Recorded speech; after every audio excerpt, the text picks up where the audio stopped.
I'd like to tell you a story, grandson. You see, before that newfangled Elder Scrolls 6 game that you're complaining about came out, there was another game that released after countless delays to a horribly disappointed audience. Cyberpunk 2077? No. Well, yes, but no. The Last Guardian? No, you don't know this one, okay? Let me tell you a story about a man named Duke Nukem. Oh, I know that story. No you don't. Everyone knows that Duke Nukem Forever, after countless delays, was released to a massively underwhelmed audience in 2011. It was a nauseatingly mismanaged project that was destroyed by the ego of 3D Realms creative director George Broussard. This happened during the 2000s. How do you even know about this? Well, I spent a lot of time on the internet. Oh, you kids these days. Why don't you play outside more? I don't play outside because you ruined the world in pursuit of endless economic growth. Don't make me feel guilty about the things that I did. The environment's fine. I saw a tree yesterday. It's on fire outside. Literally outside. Look outside the window. Okay, I read that fire was actually fake on Facebook. Nick Dickum. Wait. Douche lukewarm. No.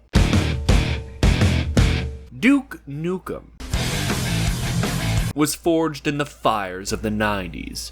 Duke Nukem 3D was one of the original build engine boomer shooters, and is about as much of a product of that time as humanly possible. Its gameplay was rolling around quickly, and shooting enemies in large maze-like levels. It was a type of gameplay typical of a genre which we now refer to as boomer shooters. This was what really every first-person shooter felt like at the time. Duke Nukem 3D's gameplay was very difficult to distinguish from its contemporaries like Doom and Rise of the Triad, but what made Duke exceptional was the personality of its protagonist.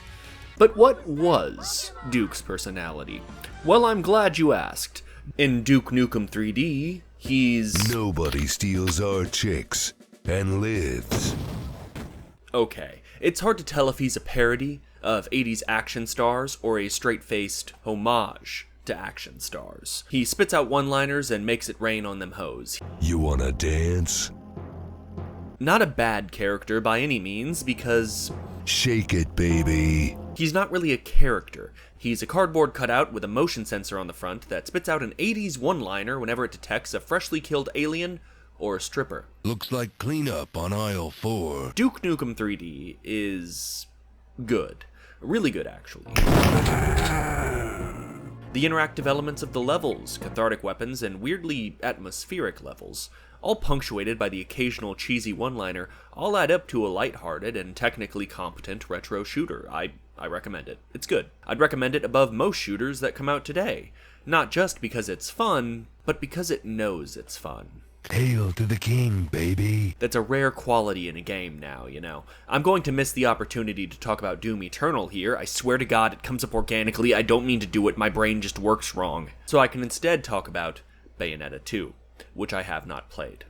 I'm going to borrow from Yahtzee Croshaw, game critic, writer, and professional asshole, who has exceptional skill with using words in creatively brutal ways, probably because he's all those things that I just said he is. In his Bayonetta 2 review, he said a line which I still think about.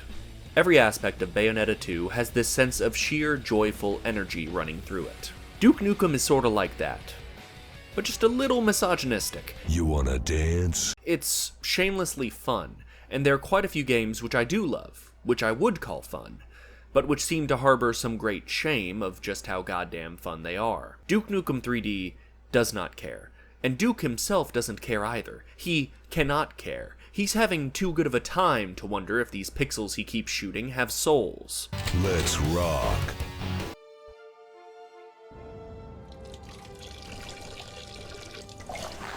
Why did Duke Nukem Forever take 15 years to make? Really, I think that Duke Nukem Forever's story has become such a part of gamer legend, like Polybius or FBI crime statistics, that we've just sort of forgotten that it's a sequel to Duke Nukem 3D. Duke Nukem Forever took so long to make that Yahtzee Croshaw made a fake review of it. A sarcastic review of a game, which did not exist, that was of insane mind-boggling quality because it just doesn't make sense. It didn't make sense at the time either. Why was this taking so long? Well, now we know. It's sort of like those behind-the-scenes facts from movies, where an actor or crew goes way, way too far for no reason. Like, do you know that for Batman Returns, in a show of true commitment to character, Danny DeVito actually eats a raw fish for this scene? But why? Why would you do that? Yeah, it's insane commitment to unnecessary details and mechanics over and over and over and over. They'd make good progress. George Broussard would see a demo of, say, Half-Life 2, and then he'd say, oh shit, we need those physics puzzles, and everything gets trashed, and they start over. Duke Nukem Forever is a victim of perfectionism, but the most vile sort of perfectionism. The kind that comes not from passion or a creative spark, but instead a desire to prove that you're the fucking greatest. It seems like Duke Nukem Forever's design doc just read, best game ever made on it. We've talked about this before. The best games ever made were not designed specifically to just be the best. Mario 64 was not designed to be a classic. It became a classic by just being a fun platformer. That's all they were trying to make.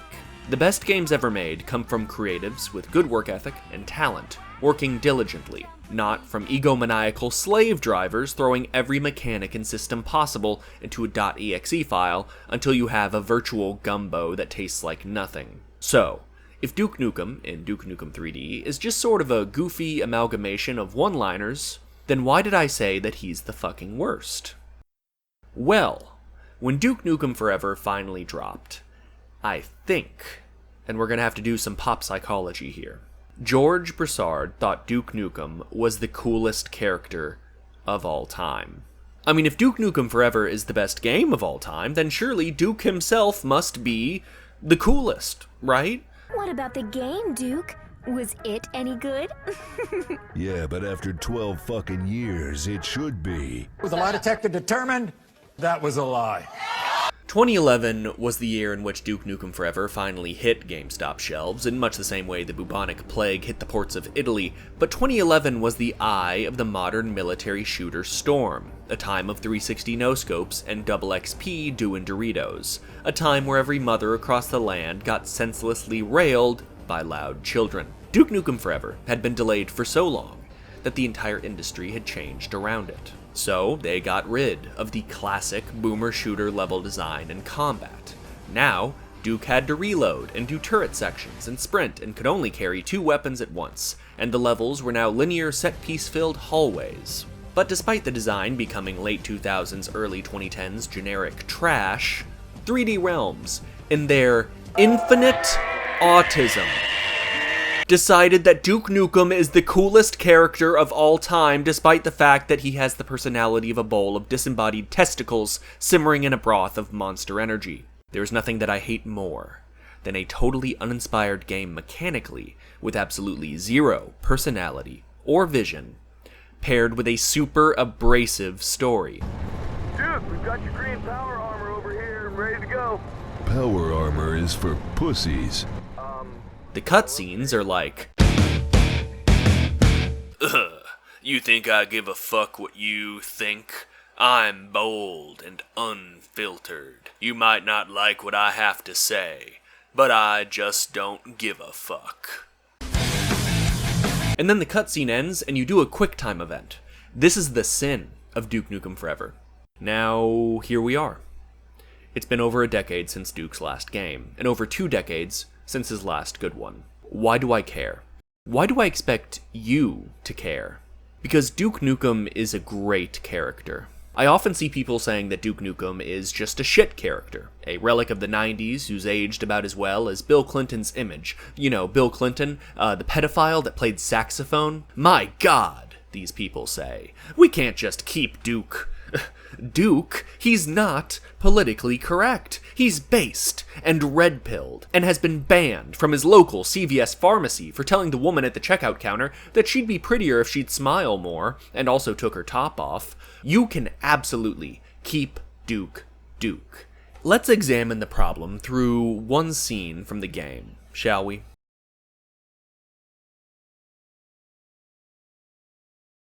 Duke, the president was wrong. Dead wrong. I hope to God he wasn't deliberately misleading us. But we can't focus on his error now. Time is short. The aliens are pouring in by the dozen. They've taken the dam, Duke. The Hoover Dam. They've got technology that allows them to harness the generators to create some kind of wormhole in the sky. Now, Central Command has picked up alien fighters pouring in by the dozen on radar. The destruction of the mothership hadn't slowed them down one bit. However, we've got even more problems. They're taking our women, Duke. I think you understand the implications here. Screw the dam. Where are they taking our chicks? It looks like the women are being taken to the Duke Dome. I don't think the choice of venues is a coincidence. For them, it's personal. We need to move in and decimate the alien force. So, this is just one scene, but it is how the entire game is. Everyone in Duke Nukem's world operates on Duke Nukem's mental level. So, like a preschooler, but horny all the time. Duke, good to fucking see ya. I knew that retirement bullshit was just bullshit. Fuck that retirement shit. I just got back from helping my friend find his wife. Christ, what a fucking pussy. What if we just had the general and every other person that Duke interacts with act like a person? Duke, thank God you're here. The aliens are opening a wormhole at the Hoover Dam. My dick is dry. What? Where did all the chicks go? Are you autistic? Where did they go? My dick is dry as a bone. I need some slob on my knob. The aliens are taking the women to a facility. We don't know what they're doing, but my wife and daughter are there. But Duke, if we don't stop that wormhole, then we'll lose the chance to save them. Sometimes you gotta do the hard thing, so that you have the chance to do the right thing. Is your daughter hot? Duke Nukem is an incredibly fun character to write.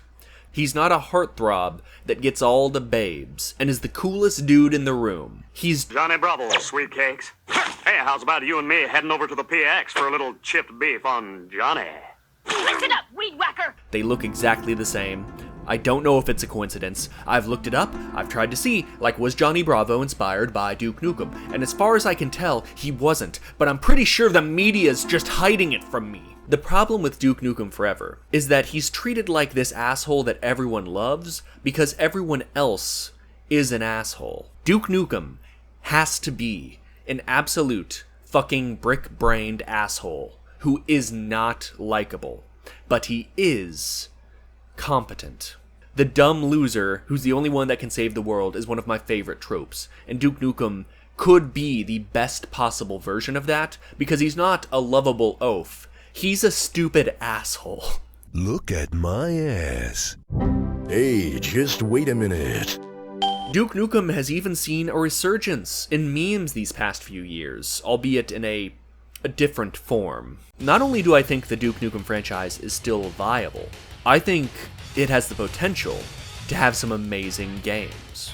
All it needs is the correct writer and a developer that is not Gearbox. Please, please, don't do it, Gearbox. Randy, you put that down. Recently, some levels from a scrapped version of Duke Nukem 3D have surfaced. This version of the game was scrapped in 2001. These are unfinished levels. Most of them don't even have enemies, but they're also very technically impressive for the time. The response to them has been pretty unanimously, this could have been great. It's a shame what happened to Duke. Games were a very disposable medium. Fixed cameras, motion controls, whatever the fuck blast processing was, I'm guessing it was just using Baja Blast to cool your CPU. Arena shooters, adventure games, triangle tits. Where other mediums often celebrate old techniques or styles being brought back to life, games, until the past decade or so, had not engaged in this practice. But with the rise of indie gaming, old graphical styles and genres experienced a resurgence, from the 16-bit presentation and mechanics of Shovel Knight to the return of roguelikes and Metroidvanias. Games have only recently begun to celebrate their past. I often see this resurrection of old styles and mechanics dismissed as nothing more than nostalgia. And that's cynical bullshit. I won't have it. Lighten up. Games are fun. I have no nostalgia for the NES, but Shovel Knight is amazing. I did not grow up with Earthbound, but Undertale is heartwarming. Among the most recent things resurrected by indie developers is the boomer shooter. Taking inspiration from the likes of Quake, Doom, Blood, and yes, Duke Nukem, many developers have chosen to resurrect the style, tone, and gameplay of these pre-Half-Life classics. Dusk, H-Rot, Proteus, there's some real bangers here. The industry is primed for the return of the Duke. Boomer shooters sell. There's public interest in a sequel, and I firmly believe that in the hands of the correct writer, like Yahtzee Croshaw, who wrote a script for Duke Nukem Forever that 3D Realms tossed out, presumably because it didn't just suck Duke's dick for 10 hours straight, Duke Nukem could be one of the funniest video game characters in history, with the right person behind him. I think the stage is set, and I, for one, would love to see the return of the king. Time to bring the pain. This program